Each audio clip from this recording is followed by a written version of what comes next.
you had a career before your time in the Senate, of course, and before being Secretary of Defense. And you were an early, you started a mobile phone company. You were in the mobile phone industry. You were an early investor in mobile technology. But this was in the early to mid 1980s. Is that correct? So early 80s, that's right. The phones must have been, they must have been like this big or... Almost. And you had the briefcase, was it one of those briefcase situations? What was that like? The phone itself was, you weren't too far from it. It was the size of a large shoe. Mm-hmm. And then there was a briefcase.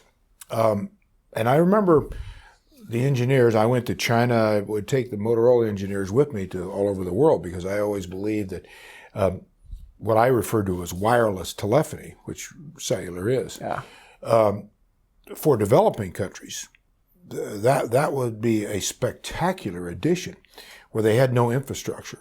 And so you would go out to other countries to I'd sell go this? all over Latin America, Saudi Arabia, China. And I started an international company.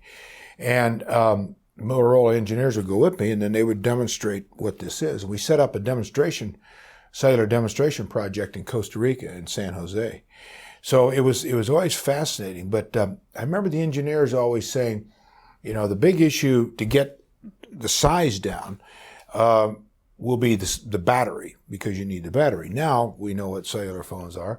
And the issue now is, you can't make them much smaller because you still have to connect the mouth and the ear. You've got ways to do that too. But, do you have a favorite cell phone today? What cell phone do you use? I have a BlackBerry. You have a BlackBerry? Yeah, I have a BlackBerry. Oh, you are a rebel.